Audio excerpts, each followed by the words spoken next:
Hello guys, it's me again, Moto Scenario TV.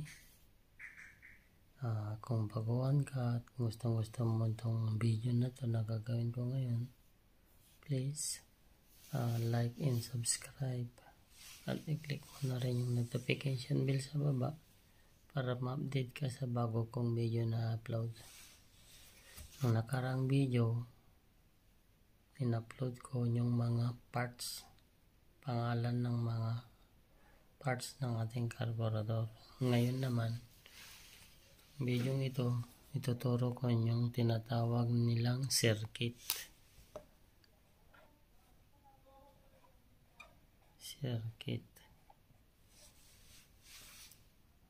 Sa loob ng carburetor, yung mga butas, mga hangin, yung sa loob, yung mga dinadaluyan, yung tinatawag nilang circuit.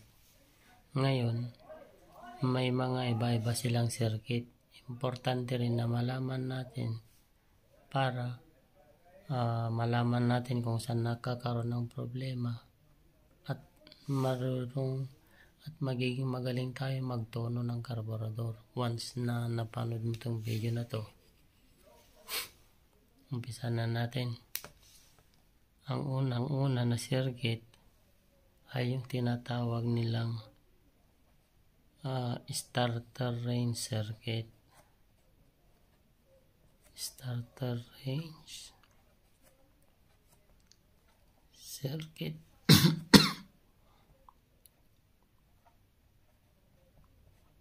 Excuse me.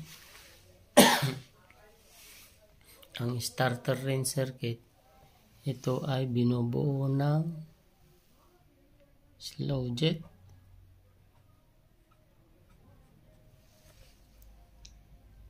at ang ating choke.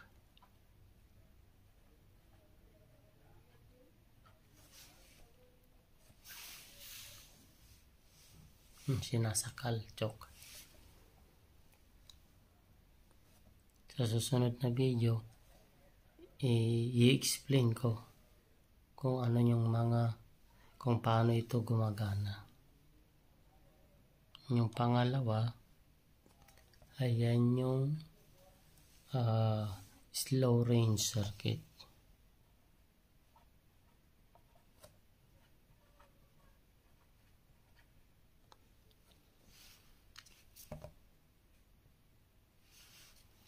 Slow range circuit. Ang slow range circuit, ito ay binubuo ng ating pilot jet,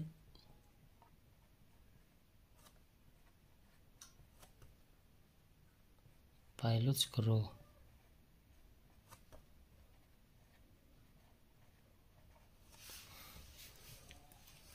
ang slow range circuit, ito'y gumagana during idle. Yung kanina, yung starter range circuit, during starting naman ito.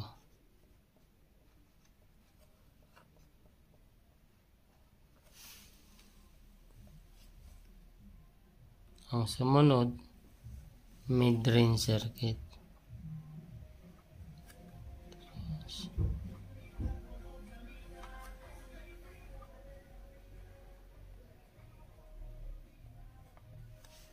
Ang mid-range circuit, binubuo siya ng needle jet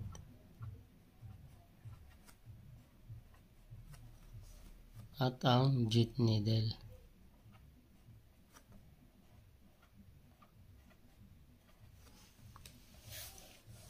Ito naman, gumagana siya yung tinatawag na during acceleration or crossing.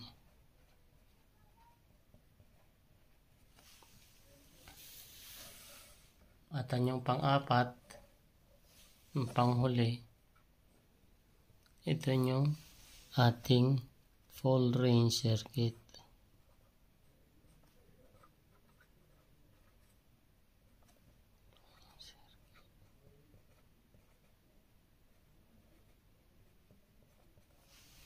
full range circuit, no. Ito naman binubuo siya ng main jet.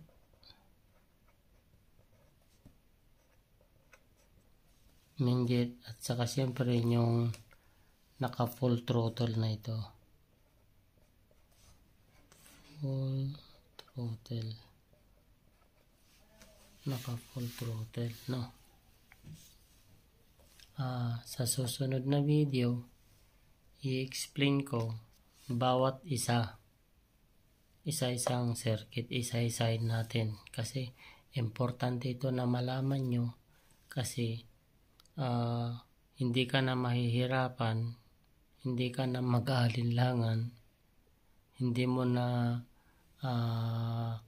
ginigis pa kung saan ang problema ng iyong motor. Lalong-lalo na kung sa umaga, ano ba ang problema niya? Ang hirap i-start. Ang magiging problema lang ito. Number 1. Wala nang iba, hindi problema nito, hindi problema yan, hindi problema. Dito ka lang mag-focus. Nandito sa starter range circuit. Sa umaga, yung nahihirapan mag-start. Ito.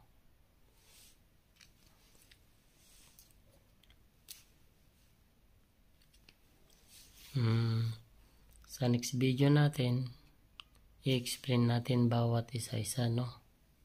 Kailangan nating maisaulo para mas mapadali yung ating pagtutono sa ating karburador.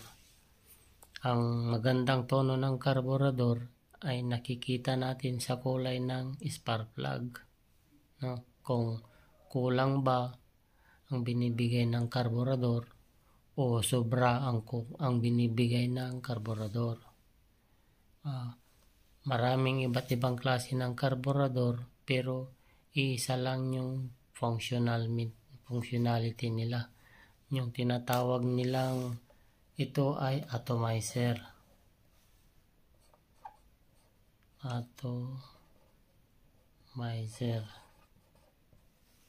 No. Maraming iba't ibang klase ng karburador pero isa lang ang function nila. Ito, atomizer. Sila yung nagmimix ng hangin at gasolina na papasok sa makina para susunugin ng spark plug. Kung pangit ang tono ng karburador, malalaman natin doon sa kulay ng spark plug.